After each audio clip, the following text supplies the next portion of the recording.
Assalamualaikum warahmatullahi wabarakatuh. Perkenalkan, nama saya Elsa Ramadhani dari kelas 3B, Program Studi Administrasi Bisnis Otomotif. Di sini saya akan menjawab pertanyaan atau soal pada matkul manajemen keuangan untuk memenuhi nilai dari UAS dan UTS. Soal yang pertama, cara manajer keuangan mengimplementasikan kode etik profesi dalam pengambilan keputusan keuangan. Yang pertama, memahami kode etik profesi. Kode etik profesi keuangan biasanya menekankan hal-hal seperti integrasi, objektivitas, kompetensi, kerahasiaan, dan perilaku profesional. Prinsip implementasi dalam pengambilan keputusan. Yang pertama, integritas dalam keputusan. Menghindari manipulasi laporan keuangan untuk keuntungan pribadi atau menipu investor. Yang kedua, objektivitas. Menilai investor atau kebutuhan pembiayaan berdasarkan analisis fakta dan data, bukan tekanan dari manajemen lain atau kepentingan pribadi. Yang ketiga, kompetensi profesional. Menggunakan metode akuntansi, manajemen risiko, dan analisis keuangan yang tepat dan terkini. Yang keempat, kerahasiaan. Tidak membocorkan strategi perusahaan, rencana akuisisi, atau data keuangan kepada pihak lain yang tidak berhak. Yang kelima, perilaku profesional. Mematuhi hukum perpajakan, peraturan pasar modal, dan standar akuntansi. Yang ketiga, contoh praktis. Misalnya, manajer keuangan menghadapi keputusan. Ada opsi A dan opsi B. Opsi A, investor dengan return tinggi tapi risiko hukum karena belum memenuhi regulasi. Kalau opsi B, investasi legal dengan return moderat. Implementasi kode etik, manajer memilih opsi B, meski return lebih rendah karena memprioritaskan integritas dan perilaku profesional.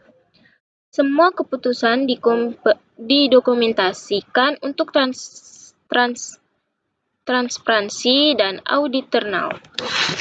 Yang keempat, langkah implementasi sistematis. Analisis fakta dan risiko menggunakan data akurat. Evaluasi etika, apakah keputusan selalu kode etik dalam hukum? Konsultasi profesional, jika ada dilema etika, minta pendapat rekan atau auditor internal. Dokumentasi keputusan, alasan metode, dan pertimbangan etika dicatat. Monitoring dan review meninjau hasil keputusan untuk pembelajaran dan perbaikan. Nah, manajer keuangan mengintegrasikan kode etik profesional dalam setiap keputusan dengan menjaga integritas, objektivitas, kerahasiaan, kompetensi, dan perilaku profesional. Hal ini memastikan keputusan keuangan aman, legal, dan bermanfaat jangka panjang bagi perusahaan. Baik, ini adalah soal yang kedua. Saya akan menjelaskan hasil perhitungan dari soal nomor 2, yaitu menurut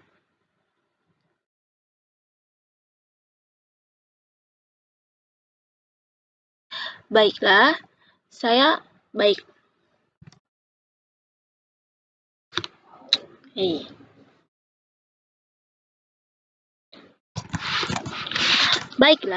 saya di sini akan menjelaskan hasil perhitungan dari soal nomor 2. Tuan Benny memiliki penghasilan sebesar 12.500.000 per bulan. Dia berencana untuk merencanakan keuangan dengan 35% keperluan rumah tangga dikali 12% 12.500 rupiah, 12.500.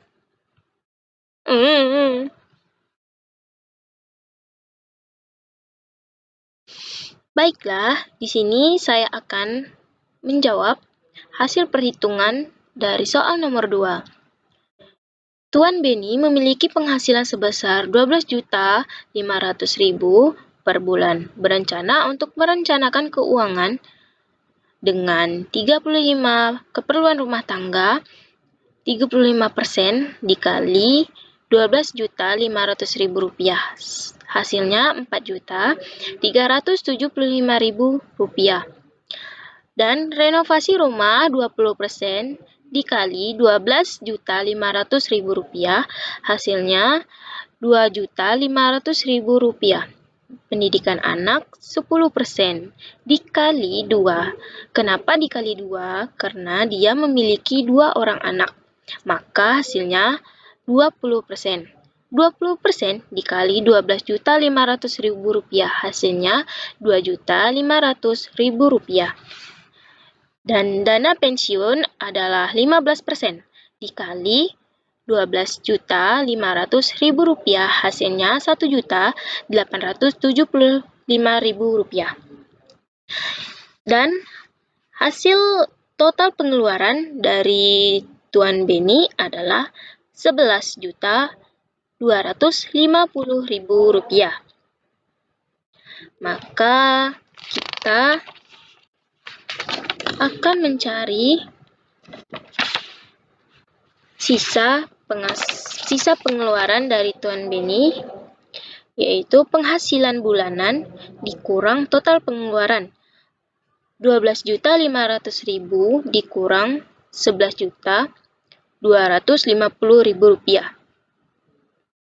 Hasilnya Rp1.250.000. Dan ini adalah kategori dari penghasilan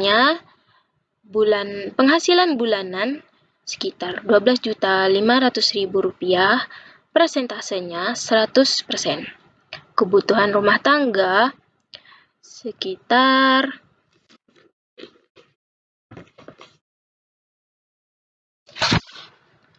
Rp4.350.000, 35%. Pendidikan anak Rp2.500.000, 20%. Dan renovasi rumah Rp2.500.000, 20%. Dan dana pensiun Rp1.875.000, 15%. Sisa penghasilan Rp1.250.000, 10%. Mencari 10% dari persentasenya, sisa adalah sisa penghasilan dibagi penghasilan bulanan dikali 100%. Maka Rp1.250.000 dibagi Rp12.500.000 dikali 10% sama dengan 100% sama dengan 10%. Maka kesimpulan dari Tuan Beni, jadi untuk merencanakan pengeluaran dengan baik, Tuan Beni harus menyisihkan penghasilan dengan rincian sebagai berikut. Kebutuhan rumah tangga sekitar Rp4.375.000, 35% dari penghasilan. Dana pendidikan anak sebesar Rp2.500.000, 20% dari penghasilan. Renovasi rumah sebesar Rp2.500.000, 20% dari penghasilan. Dan dana pensiun sebesar Rp1.875.000, 15% dari penghasilan. Maka dengan ini total penghasilan sekitar Rp11.250.000. Maka Tuan Beni masih memiliki sisa penghasilan sebesar Rp1.250.000 yang dapat digunakan untuk tabungan haji dan kebutuhan dana darurat. Sekian hasil video saya ucapkan terima kasih. Wassalamualaikum warahmatullahi wabarakatuh.